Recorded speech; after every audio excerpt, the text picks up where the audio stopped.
अस्सलामु अलैकुम मुअज़्ज़ज़ ख़वातीन व हज़रात, इस तरह की प्यारी प्यारी वीडियो देखने के लिए हमारे चैनल को सब्सक्राइब करें और बेल के आइकॉन को दबाएं ताकि आपको हमारी वीडियो सबसे पहले मिलती रहे। अस्सलामु अलैकुम दोस्तों, पेशे खिदमत है खूनी कहावत किस्त नंबर 17। अचानक ही मेरी निगाहें आसमान की जानब उठ गईं। आसमान के बीचों बीच पूरा चाँद निकला हुआ था और ये रोशनी उसकी ही फैली हुई थी जो ज़मीन को मुनव्वर कर रही थी। चांदनी रात, पूरा चाँद, ओहो पूरा चाँद, ये पूर्णमासी की रात थी। मेरे अंदर सरसराहटें बेदार होती जा रही थी। ये सरसराहटें मुझ पर एक नशा आवर कैफियत तारी कर रही थी। संगारों से निकलने के बाद मैंने ज़मीन और आसमान के दरमियान फैली हुई हवाओं का लुत्फ़ लिया था और मेरे सहन में जो सरसराहटें हो रही थी वो मेरी तलब थी। वो तलब जो कमबख्त पदम चंदी ने मेरे अंदर पैदा कर दी थी और उसके लिए भला तीजा मिल से अच्छा और कौन हो सकता था। मैंने फन नीचे डाला और तीजा मिल के गिर्द एक चक्कर लगाने के बाद एक तरफ उस तरफ इस तरह रुख किया जैसे तीजा मिल ये सोच रहा हो कि मैं नागरानी की तलाश में जा रहा हूँ। वो खुशी से मुस्कराया और बोला, महाराज नागरानी को लेकर यहीं आ जाइए, ये दूसरा संगारो उसके लिए है और मैं वादा करता हूँ आपसे कि आप दोनों के लिए एक ही संगारू बनाऊँगा ताकि आपकी जोड़ी उसमें सलामत रहे। दफतन मैं पलटा और पलटने के बाद तीजा मिल पर हमला आवर हो गया और मैंने अपने लंबे लचकीले मजबूत बदन से सबसे पहले उसके पांव जकड़े और तीजा मिल के हलक से एक वहशतनाक चीख निकल गई। वो घबराए हुए लहजे में बोला, हे भगवान, शीश भगोनत, ये क्या है? लेकिन जो कुछ भी था उसकी समझ में ना आने वाली बात थी। मैंने अपने पूरे बदन को उसके गिर्द लपेटना शुरू कर दिया। मेरा जिस्म इतना लंबा और लचकदार था कि मैंने उसे बाआसानी अपने आप में जकड़ लिया था।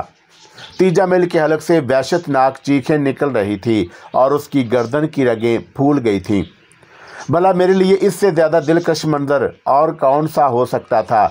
चुनाचा मैंने उसकी शह रग पर अपने दांत गाड़ दिए और उसका खून मेरे शरीर में उतरने लगा। मुझे उन चारों के बारे में नहीं मालूम था जो दूर से ये मंजर देख रहे थे, लेकिन इतना अंदाज़ा मैंने थोड़ी ही देर में के बाद लगा लिया था कि उनमें से किसी ने मेरे पास आने की कोशिश नहीं की थी। मैं तीजा का खून अपने जिस्म में मुंतकिल करता गया और उसके जिस्म पर सफ़ेदी दौड़ती रही। वो इस तरह मेरे हलक में जकड़ा हुआ था कि जुम्बश भी नहीं कर सका था, अपना चेहरा भी इधर उधर नहीं कर सका और मुझे ज़िंदगी का लुत्फ़ आ रहा था। यहाँ तक कि मैंने तीजा मिल का सारा खून अपने जिस्म में निचोड़ लिया।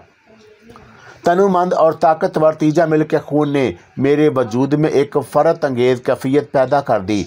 ये तजर्बा मेरे लिए नया था। मैं तो ये समझता था कि जिस तरह पदम चंदी ने मेरी जून बदल दी और मुझे इंसान से सांप बना दिया, उसी से मेरी फितरत भी तब्दील हो जाएगी कि मुमकिन है मेरे अंदर खून की तलब भी बाकी ना रहे। लेकिन पूरा चांद आज भी मेरे दिल में वही इश्तहा जगाने का बाइस बना था। इसका मतलब है कि पदम चंदी मेरी उस आदत में कोई तब्दीली नहीं कर सका था। मैं तीजा मिल की लाश के पास से सिमट गया और किसी ऐसा जगह की तलाश में चल पड़ा जहां मैं आराम कर सकूं। एक ऐसी जगह मिल गई जहां मैं आराम कर सकता था। मैं अपनी जगह से बाहर निकल आया। तब मुझे रात के वाक़यात याद आए। तीजा मिल सपेरा जो नाग बस्ती का राजा बन चुका था और नागरानी की तलाश में निकला, रात को मेरी तलब का शिकार हो गया था। देखूं तो सही वो कहाँ है। बचने का तो सवाल ही पैदा नहीं होता था। जिसके बदन से सारा खून निकाल लिया जाए उसके बचने का क्या मौका हो सकता है। मुझे 2-4 आदमी वो भी याद आए जो तीजा मिल के साथ आए हुए थे। थोड़ी ही दूर निकलने के बाद मैंने फन उठाकर तीजा मिल को देखा। उसकी लाश उस तरह पड़ी हुई थी, वो मर चुका था। मैंने दिल में सोचा कि कुछ हो या ना हो, तीजा मिल वापस नहीं पहुंचेगा तो सुरीली माधु की मलकियत करार पाएगी। मगर वो चारों कहाँ गए? मैंने उसकी तरफ देखा जहां वो चारों हट कर बैठ गए थे। अब वहां दूर दूर तक उनका पता नहीं था। एक बुलंदों वाला पहाड़ पर चढ़ने के बाद मैंने उसकी चोटी पर पहुंचकर दूर तक निगाहें दौड़ाईं। मेरी निगाहें अच्छा खासा तेज काम करती थीं। वो चारों के चारों बहुत दूर निकल गए थे। उन्होंने तीजा मिल की लाश भी उठाने की ज़रूरत महसूस नहीं की थी।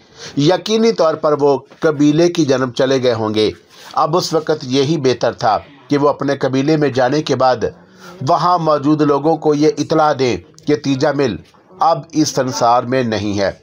उसके बाद ज़ाहिर है कि घोराज को दोबारा सरदार बना दिया जाएगा, माधु को सुरीली मिल जाएगी और खेल ख़त्म हो जाएगा। संसार में ऐसे बहुत से खेल बिखरे हुए हैं। मैं कोई हर एक खेल से दिलचस्पी लेने वालों में से नहीं हूँ। मैं तो अपनी ही मुसीबत का शिकार हूँ। कोई ऐसा ज़रिया मिलना चाहिए मुझे जिससे मेरी ये मुश्किल दूर हो। क्या कोई ऐसा ज़रिया है? मैं अपने तौर पर सोचता रहा और उसके बाद मैंने वहाँ से आगे का सफ़र इख्तियार किया। क्या फ़ायदा था यहाँ रुकने से? मुझे नागरानी से तो कोई दिलचस्पी नहीं हो सकती थी और वैसे भी ये सांपों का इलाका था। मैं हालांकि खुद भी सांप की शक्ल में था, लेकिन मैं उन लोगों से कोई रिश्ता नहीं चाहता था। बहरहाल मैंने एक सिमत इख्तियार की और रेंगता हुआ एक जानब चल पड़ा। शाम तक मैं न जाने कितना सफ़र तय कर चुका था। इसका अंदाज़ा अब सांप की शक्ल में सफ़र करते हुए मुमकिन नहीं था, लेकिन बहरतौर इतना अंदाज़ा मैंने ज़रूर लगा लिया था कि अब वो काली पहाड़ियाँ बहुत पीछे रह गई थी, जिसका अंदाज़ा ही बिल्कुल अजीब था। रात मैंने आराम करने की सोची। अब चौंका मेरे जिस्म में ताज़ा खून उतर चुका था, इसलिए मेरी चौकसी हर तरह से बहाल थी। फिर भी मैंने रात को सफ़र करना मुनासिब नहीं समझा। जब तक आराम करने को जी चाहा आराम करता रहा। मेरा क्या था, मैंने कोई इंसानों की मानत तो सफ़र करना नहीं है और मेरा ये आराम आधी रात तक जारी रहा। आज 15वीं का चांद था। चांदनी अच्छी खासी बिखरी हुई थी। चांद की गोल थाली में कोई ख़ास कमी नहीं आई थी और वो उन पहाड़ों में अपनी रौनक ज़्यादा बेहतर तरीक़ों से बखेर रहा था। आधी रात के बाद मैंने अपना सफ़र दोबारा शुरू कर दिया और फिर सुबह पो फटने तक मैं रेंगता रहा। अब मैं एक सरसब्ज़ो शादाब मैदान से गुजर रहा था। चारों तरफ दरख्त नज़र आ रहे थे। उनके सामने घास बिखरी हुई थी, लेकिन इतना अंदाज़ा हो चुका था मुझे कि ये इंसानों की निगाहों से दूर का इलाका है और आसपास कोई आबादी नहीं हो सकती। शायद ये मेरी फितरत का एक हिस्सा था, क्योंकि मैं भी इंसान था कि मैं आबादी के आसपास ही रहना पसंद करता था। हालांकि इस वक्त आबादी में मेरे लिए जो ख़तरा था उसके बारे में मैं अच्छी तरह जानता था, लेकिन मुमकिन है कि फिर कोई ऐसी हस्ती जैसे रहीमुल्लाह साहब मिले थे मेरी मदद की ज़रूरतमंद हो सकता है कि मैं किसी के काम आ सकूं। अब तो दिल में ही ये जज्बा था कि जो कुछ भी है इंसान के काम आता है। अगर किसी के लिए कुछ कर सकूं तो बहुत अच्छा होगा, इसलिए आबादी की तलाश ज़रूरी। बहरहाल आधी रात से शुरू होने वाले इस सफ़र का अख्ताम एक ऐसी जगह हुआ जहां फूल खिले हुए थे। हवा में भीनी भीनी महक रची हुई थी। सुबह के आगाज़ के साथ ही ठंडी हवाओं का सिलसिला शुरू हो गया। माहौल पर एक फ़रत बीज कैफियत तारी थी। सूरज अभी निकल रहा था और उसकी नरम नरम धूप आहिस्ता आहिस्ता फैलती जा रही थी। मैं बहुत देर तक अपनी जगह पड़ा रहा और उसके बाद दोबारा मैंने सफ़र का आगाज़ कर दिया। ये सफ़र सूरज के चढ़ाव के साथ साथ जारी रहा और फिर सूरज का उतार भी शुरू हो गया। उस वक़्त शाम झुकने लगी थी जब मैं एक बहुत ही खूबसूरत झील के किनारे पहुंच गया। दरख्तों में घिरी हुई उस झील का मंजर बेहद हसीन था। मैं उसके किनारे कुंडली मार कर बैठ गया। यहाँ भी इंसान नहीं थे, लेकिन मेरा ये ख्याल एक लम्हे में ही गलत साबित हो गया। मुझे हल्की हल्की गुनगुनाहट की आवाज़ सुनाई दी। नस्वानी आवाज़ में कोई गुनगुना रहा था। मेरा दिल खुशी से उछल पड़ा। इसका मकसद है कि आबादी ज़्यादा फासले पर नहीं। इंसानों के बारे में मुझे अंदाज़ा था कि वो अपनी आबादियों को छोड़कर झील वगैरह पर नहाने के लिए आते हैं। मुमकिन है कि कोई लड़की झील की जानब आ रही हो और मेरा ये अंदाज़ा दुरुस्त ही निकला। एक मामूली सी साड़ी में मलबूस वो लड़की हुस्नो जमाल का पीकर थी। सुर्ख सफ़ेद रंगत, गहरे स्याह बाल, भरा भरा जिस्म। मेरा जहन नस्वानी दिलकशी से दूर नहीं था और मेरे अपने दिल में भी हुस्न व जमाल के लिए जवार भाटे उभरते थे। लेकिन इस वक्त मैं जिस शक्ल में था उसे देखकर वो चीखे तो मार सकती थी, उसकी जानब मोहब्बत भरी निगाहों से नहीं देखा जा सकता। और फिर उसके बाद के मनाज़र जो मैंने देखे वो भी मेरे लिए खासी मुश्किल का बायस थे। लड़की गालबन झील में नहाने के लिए आई थी और यहाँ आसपास उसे किसी की मौजूदगी का कोई खतरा नहीं था। चुनाचा वो लिबास से बेनियाद होकर झील में उतर गई और मेरी आंखें उसका तवाफ करती रहीं। वो जल की मछली की तरह अटकेलियाँ करती रही। गालबन उस झील से उसे पूरी तरह वाकफियत हासिल थी, लेकिन ये भी तअज्जुब की बात थी कि उसके अलावा झील की जानब और कोई नहीं आया था। हालांकि आबादी अगर यहाँ आसपास मौजूद है तो दूसरे लोगों को भी यहाँ पहुँचना चाहिए था, लेकिन ऐसी बात नज़र नहीं आ रही थी। काफ़ी देर तक वो उसी तरह झील में नहाती रही, फिर गुनगुनाती हुई झील से बाहर निकली और अपना लिबास पहनने लगी। बहरहाल मुझे इन सारी बातों से कोई गर्ज नहीं थी। मैं उसका ताक़ुब करके आबादी तक पहुंचना चाहता था और ये भी चाहता था कि वह मुझे देख ना ले। चुनाचा मैं घास में छुपता छुपाता उसके पीछे पीछे चल पड़ा। वो फूलों की एक छड़ी हाथ में लिए उसे घुमाती गुनगुनाती जा रही थी। मैं सफ़र करता रहा। फिर लड़की ने मुझे देख लिया। ये अंदाज़ा हो गया था कि उसके पीछे सरसराहट सी उभरती रही है। मुझे देखने के बाद उस पर जो कैफियत तारी होनी चाहिए थी वही हुआ और उसने चीख मारी और दौड़ना शुरू कर दिया और मुझे भी रफ्तार बढ़ानी पड़ी। लेकिन मैं उससे इतना फासला रखना चाहता था कि कहीं उसे ये खौफ ना महसूस हो कि मैं उसे डस ही लूँगा, और उस बेचारी को क्या मालूम था कि मैं सांप नहीं हूँ। ये भाग दौड़ जारी रही और उसके बाद एक चढ़ाई आ गई। चढ़ाई पर मैंने छोटे छोटे पत्थरों से चुनी हुई एक कुटिया देखी थी और उस कुटिया में उसके अहले ख़ानदान भी होंगे। मैंने एक दरख्त को ताका। गालबन इमली का दरख्त था। मैं उसकी आड़ में जाकर बैठ गया। लड़की अंदर चली गई। भागते भागते उसकी हालत ख़राब हो गई थी। बहरहाल अब यहाँ से इंसानी आबादी का सिलसिला शुरू हो जाएगा। पता नहीं उस कुटिया में उसके अलावा और कौन है, और अगर कोई है और लड़की ने मुझे देख लिया है और मेरे बारे में उसको बता दिया तो यकीनी तौर पर मेरी तलाश शुरू हो जाएगी। और मेरा ये अंदाज़ा दुरुस्त निकला। एक दुबले पतले बदन का साधु, सफ़ेद साड़ी, सफ़ेद बाल, सफ़ेद दाढ़ी और सफ़ेद लिबास में मलबूस उस पहाड़ी से नीचे उतरता हुआ नजर आया और उसके हाथ में एक लंबा सा सोटा था जो काले रंग की किसी लकड़ी का बना हुआ था और सांप ही की तरह बल खाया हुआ महसूस हो रहा था। वो बहुत बूढ़ा और कमज़ोर आदमी था। आहिस्ता आहिस्ता नीचे उतरता रहा और उसके बाद वहां जाकर खड़ा हो गया। लड़की ऊपर ही मौजूद थी और उसने वहीं से कहा, हाँ, यहीं तक वो मेरे साथ आया था। भगवान की सौगंध महाराज, मैं बिल्कुल झूठ नहीं बोल रही। वो एक काला नाग था जो बड़ा लंबा चौड़ा। मैंने उसे अच्छी तरह अपनी आंखों से देखा है। अरे तू नीचे तो आना। नहीं महाराज, मुझे नाग से बहुत डर लगता है। ना बेटा ना, वो काटेगा नहीं तुझे, तू नीचे तो आ। महाराज, मैं नहीं आऊँगी। अरे बौली बेटा, मेरी बात भी नहीं मानेगी। मैं नाग देवता से कहूँगा कि अगर काटना है तो मुझे काट ले, मेरे बेटा को कुछ ना काटना, और वो मेरी बात मान लेंगे। बूढ़े ने प्यार से कहा और लड़की आहिस्ता आहिस्ता आधी बुलंदी तय करके आ गई और फिर एक जगह खड़ी हो गई। तुम देखो तो सही बाबा, वो यहाँ है ही नहीं है, यहाँ है या नहीं? उसने खौफजदा लहजे में कहा। अच्छा, मैं देखता हूँ। वो इधर उधर निगाहें दौड़ाने लगा। इमली के दरख्त के नज़दीक भी आया, लेकिन मैं उसके अकब में था। मेरी समझ में नहीं आ रहा था कि मुझे क्या करना चाहिए। बूढ़ा मुझे तलाश करता रहा। फिर लड़की से बोला, अरे प्रीति बेटा, तू बड़ी डरपोक हो गई है। आ तलाश तो कर। मुझे तो कुछ नज़र नहीं आ रहा बाबा, मुझे नीचे आते हुए डर लगता है। अरे मैं जो हूँ वो मेरी बात मान लेगा। मैं कहूँगा भैया, अगर काटना ही है तो मुझे बूढ़े को काट ले, मेरे बेटे को ना काटना। तू आजा, नीचे तलाश करते हैं मिलकर उसे। वो डरे डरे अंदाज में नीचे उतर आई। मैं चंद लम्हात कुछ सोचता रहा और उसके बाद बिल आखिर मैंने उनके सामने आने का फैसला कर लिया। इमली के दरख्त के पीछे से मैं आहिस्ता आहिस्ता निकला और मैंने लड़की की चीख सुनी, वो महाराज वो। लेकिन बूढ़ा मुझसे ज़्यादा करीब था और उसने मुझे देखा और देखता रह गया। मैं कुंडली मारकर बैठ गया था और मैंने अपना चौड़ा फन फैला लिया।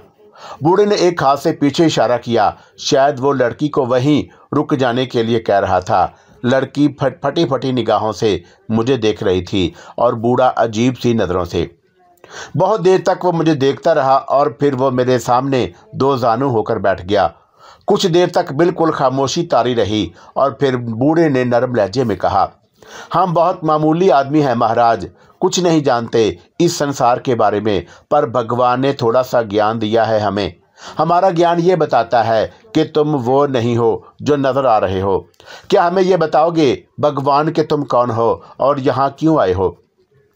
उसने कुछ देर इंतज़ार किया, लेकिन वो मुझसे निगाहें नहीं मिला रहा था। अगर वो ऐसा करता तो उसे मैं बताने की कोशिश करता कि मैं किस मुश्किल का शिकार हूँ। उसने ज़मीन से एक तिनका उठाया और मुझसे बेनियाज होकर ज़मीन पर तिनके से लकीरें खींचने लगा। कुछ देर तक वो लकीरें बनाता रहा और उसके बाद उसने चौंक कर मुझे देखा, फिर लड़की की तरफ और फिर आहिस्ता से बोला, प्रीति करीब आजा। मैं नहीं आऊँगी बाबा जी। आजा बेटा, जब मैं कह रहा हूँ तो आजा। तुझे मेरे ऊपर विश्वास नहीं? विश्वास तो है, तो फिर आती क्यों नहीं? मुझे डर लगता है कहीं नाग महाराज मुझे नुकसान ना पहुँचाए। बेटा, संसार के भेद भगवान ही जानता है, लेकिन थोड़ा बहुत ज्ञान उसने अपने बंदों को भी दिया है। अगर मेरा ज्ञान मुझे धोखा नहीं दे रहा तो ये नाग नहीं है प्रीति, ये मिनश है। क्या इच्छाधारी? उसने सवाल किया। नारी ना, वो तो नाग ही होता है और इच्छाधारी नाग 1000 साल के बाद मिनश का रूप धार कर लेता है, पर यह नाग नहीं है, ये मिनश है और जादू का मारा। अगर मेरा ज्ञान मुझे धोखा नहीं दे रहा तो ये जादू का मारा कोई मिनश ही है। देख नहीं रही कि उसने हमें नुकसान नहीं पहुंचाया? तू आजा। वो आहिस्ता आहिस्ता आगे बढ़ी और बूढ़े के पीछे जा खड़ी हुई। बूढ़ा मुझे मुखातब करते हुए बोला, देखो महाराज, यहाँ दूर दूर तक मेरे और तुम्हारे सिवा कोई नहीं है। मेरा नाम शंभूना है और ये प्रीति है। हम दोनों तुम्हारी सहायता करना चाहते हैं। तुम यूँ करो कि अपनी जगह से हटकर उस पेड़ के नीचे जा बैठो। हम समझ जाएंगे कि तुम हमारी सहायता चाहते हो, फिर मैं कोशिश करूँगा कि तुम्हारे लिए कुछ कह सकूँ। मैंने उसके ये अल्फाज सुने और उस बात से ही मैं मुतासर हुआ था कि उसने मेरे बारे में यह जान लिया था कि मैं सांप नहीं इंसान हूँ। ये भी कहा था उसने कि मैं जादू का मारा हूँ और अपनी मदद की पेशकश भी की थी। इसका मतलब है कि बूढ़ा कुछ इल्म रखता है। उसने जिस दरख्त की जानब इशारा किया था वो बस यहाँ से थोड़े ही फासले पर था। मैंने आहिस्ता आहिस्ता अपना फन फैलाया और रेंगता हुआ उस दरख्त के नीचे जा पहुँचा। वहाँ मैं दोबारा कुंडली मारकर बैठ गया था। बूढ़े के होंठों पर एक नरम मुस्कुराहट फैल गई और उसने फकरिया निगाहों से लड़की की जानब देखा और बोला, तूने मेरे शुभ सुने थे प्रीति? हाँ बाबा। और तूने देखा कि वो उस जगह जाकर बैठ गया? बाबा महान है, मगर ये कैसी अनोखी बात है। मैंने तो ये सुना था पुरखों से कि इच्छाधारी सांप अपनी जून बदल लेता है, लेकिन ये नहीं सुना था कि मिनश सांप के रूप में आ सकता है। ये सब क्या है? मैंने भी यही तो कहा था कि यह जादू का मारा है, तो मेरी बात ठीक ही निकली ना। मगर बाबा जी, क्या जादू से मिनश को सांप बनाया जा सकता है? अरे भगवान ने संसार में शैतान को बड़ी शक्ति दी है। वो ऐसे बहुत से काम करना जानता है जो आम लोग नहीं कर सकते। वो उससे बचना ही तो मिनश का काम है। जो अच्छे हैं वो उससे बच जाते हैं और जो बुरे हैं वो ये शक्ति हासिल करके दूसरों को तकलीफ़ पहुंचाते हैं। उस बेचारे को किसी ने कोई तकलीफ़ पहुंचाई है। अब ज़्यादा ज्ञान तो है नहीं मेरे पास कि मैं सारी हकीकतें मालूम करूं, लेकिन इतना मेरा ज्ञान ज़रूर बताता है कि उसे किसी ने जादू करके सांप बना दिया है। तो फिर क्या ये मिनश बन सकता है? हाँ, भगवान ने चाहा तो मैं कोई उपाय निकाल लूँगा इसके लिए। ये तो बड़ा अच्छा होगा बाबा जी। अगर ये कोई मिनश है जिसे किसी जादूगर ने तकलीफ़ पहुंचाई है तो फिर हो सकता है ये हमारे साथ ही रहने लगे, हमारे काम आए। हम 2 से 3 हो जाएंगे बाबा जी। बूढ़े ने बड़ी मोहब्बत से लड़की को देखा और आहिस्ता से बोला, तेरे मन में ये बहुत देर से है कि हम 2 के अलावा तीसरा भी कोई हो? हाँ बाबा जी, जानता हूँ रे। ज़ाहिर है कि इंसान की बच्ची है, इंसानों के बीच रहना चाहती है, पर मैं क्या करूँ, तेरी भाग लेखा ही ऐसी है। लड़की कुछ उदास सी हो गई। मैं उनकी गुफ्तगू सुन रहा था। फिर वो बोली, क्या मैं इसके लिए दूध ले आऊँ महाराज? नारी ना दूध ना ला, बस रहने दे, पहले मैं ये मालूम कर लूं कि उसके साथ हुआ क्या है। कैसे मालूम करोगे बाबा? बस तू कुटिया बंद करके अंदर बैठ जा, अपना काम काज कर और खबरदार कहीं से झांकना नहीं। अगर तूने झांका तो मेरा मंत्र खराब हो जाएगा। ठीक है बाबा, अगर ये मिनश है और मिनश बन जाए तो भगवान की सौगंध, इससे अच्छी बात और कोई ना होगी। मैं नहीं झांकूंगी, तुम्हें वचन देती हूँ। अच्छा तू अब जा, बूढ़े ने कहा। लड़की आहिस्ता आहिस्ता वापस पलटी और बुलंदियां तय करके उस कुटिया में चली गई जिसमें शायद ये दोनों रहते थे। मैं इन तमाम बातों को दिलचस्पी से सुन रहा था और इस बात से लुत्फ अंदोज हो रहा था, क्या वाकई ऐसा हो सकता है? अगर बूढ़ा ये काम करे तो बड़ा ही अच्छा है। फिर मैंने देखा कि बूढ़ा चलता हुआ मेरे सामने आकर खड़ा हो गया और फिर उसने इधर उधर देखा और उसके बाद ज़मीन पर एक लकीर बनाई और उसके पीछे बैठकर दोनों हाथ सीधे कर लिए। दोनों हाथ सीधे करने के बाद उसने अपनी गर्दन आसमान की जानब उठा दी। मेरी जानब से वह बिल्कुल बेनियाज हो गया था। बहुत देर गुजर गई। कोई आम आदमी इतनी देर तक हाथ सीधे किए नहीं बैठ सकता था और ना ही इतनी ऊंची गर्दन उठा सकता था। वक़्त तेजी से गुजरता रहा। शाम के झटपटे फिजा में उतर आए तो उसने एक गहरी सांस ली और उसके बाद हाथ सीधे कर लिए। अब उसने आंखें बंद करके गर्दन झुका ली थी। फिर वह मेरी जानब देखकर बोला, तू भी थक गया होगा तरवीदी। मैंने ये अल्फाज सुने तो सकते में रह गया और उसने मुझे तरवीदी के नाम से पुकारा था। वो बोला, मैंने तेरा नाम झूठ तो नहीं लिया। जहाँ तक मेरा ज्ञान काम करता है, तेरे शरीर में एक ऐसा खून उतार दिया गया है जो नागन का खून था और उस पर मंत्र पड़ा गया था। देख तरवीदी, अगर मैं तेरा नाम नहीं ले रहा तुम तो मुझे बता, इस तरह के अपने फन ज़मीन पर डाल दे। मैंने फ़ौरन ही अपना फन ज़मीन पर डाल दिया। बूढ़ा खुश होकर बोला, इसका मतलब है कि मैं ठीक कह रहा हूँ। अच्छा अब अपना फन ऊपर उठा ले। मैंने बूढ़े की हिदायत पर भी अमल किया। कम अज़ कम अपने अंदाजे से ही मैं अपने बारे में उसे बताना चाहता था, क्योंकि उम्मीद पैदा हो गई थी उस बात की कि शायद मैं दोबारा सांप से इंसान बन जाऊं। वैसे बूढ़ा ज्ञानी मालूम होता था और मेरे दिल में यह बात बहुत पहले से ही मौजूद थी, किसी ऐसी ज्ञानी से मुलाकात हो जिससे मैं कुछ सीख सकूं। और उस वक़्त ये बूढ़ा जिसने अपना नाम शंभू बताया था, मुझे बहुत गनीमत महसूस हुआ। मैं उसकी हर हिदायत पर अमल कर रहा था। शंभू ने मुझसे कहा, तेरे बदन से यह गंदा खून निकालने के लिए मुझे तेरे बदन पर एक चीर लगाना पड़ेगा। थोड़ी सी कठिनाई तो भुगतना होगी तुझे, लेकिन भगवान की सौगंध, मेरा मन कहता है कि मैं अपने ज्ञान से तुझे तेरी असली शक्ल देने में कामयाब हो जाऊंगा। अगर तू मेरी बात पर तैयार है तो एक बार फिर मुझे उसी इशारे से बता। मैंने एक बार फिर अपना फन ज़मीन पर डाल दिया। बूढ़े ने कहा, ठीक है, फिर आज जब चंद्रमा निकल आएगा तो मैं तेरे लिए काम करूंगा। देखो तुम मेरी किसी बात से परेशान ना होना। मैं तुझे वचन देता हूँ कि जो घटना तुझे पहुँचेगी वो तो पहुँचेगी ही, लेकिन मैं तुझे तेरा असल शरीर देने में कामयाब हो जाऊंगा। उसके ये अल्फाज मेरे लिए बड़े दिलकश थे। ख़ास तौर पर मुझे उसके ज्ञान पर यकीन इसलिए आ गया था कि उसने मुझे मेरे नाम से मुखातब किया था। और उसके बाद वो बोला, तुझे कुछ समय यहाँ बिताना पड़ेगा। रात गए मैं अपना काम शुरू करूँगा। तू यहाँ आराम से बैठ, मैं ऊपर जा रहा हूँ। वो अपनी जगह से उठा और उस जानब चल पड़ा जहाँ उसकी कुटिया थी। मेरे दिल में उमंगों और आरज़ुओं का एक दरिया मुतज़न हो गया था। अगर वाकई मुझे मेरा जिस्म वापस मिल जाए तो मैं एक तवील अरसे पेश आने वाली परेशानियों से निमट सकता हूँ। बहरहाल मैं उसका इंतज़ार कर रहा था। सूरज छुप गया तो रात हो गई। इस दौरान उधर से ना तो वह लड़की प्रीति नीचे उतरी और ना ही बूढ़ा नजर आया। फिर खासी रात हो गई और आहिस्ता आहिस्ता आसमान पर चांद उभरने लगा।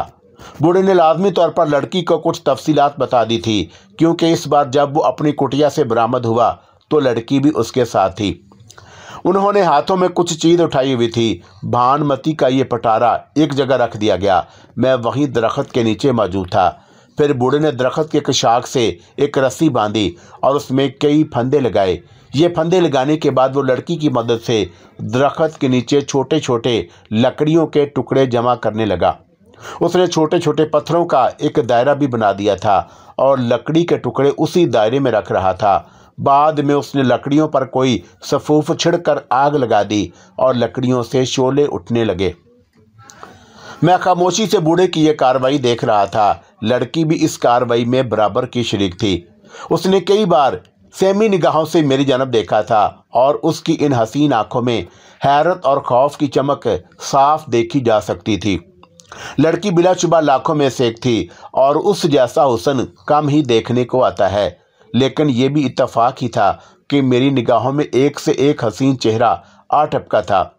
संथा जो नागन थी अपनी मिसाल आप थी और उसके अलावा और भी बहुत से कुछ ऐसे किरदार जो हुस्न और जमाल में यकता थे, लेकिन इन सारी बातों पर गौर करते हुए मेरे दिल में ऐसा कोई तसव्वुर नहीं जागा था जिसे अपने तौर पर शर्मनाक कहा जा सकता। लड़की की तरफ भी मेरी निगाहें पाकीज़ा अंदाज में उठी थी। इसका मतलब ये था कि मैं फितरी तौर पर बुरा नहीं था।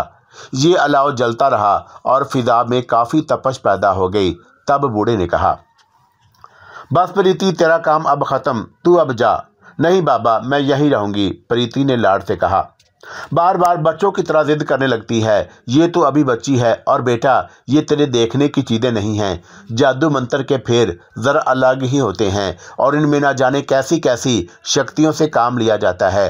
तेरा यहाँ रहना ठीक नहीं, क्योंकि तू कंवारी कन्या है। जा जा अपनी कुटिया में जा और देख मैंने जो कुछ कहा है। अगर उसके खिलाफ कुछ किया तो भगवान की सौगंध बुरा हो जाएगा, मैं भी मारा जाऊंगा और तुझे भी नुकसान पहुंच जाएगा। समझ गई ना?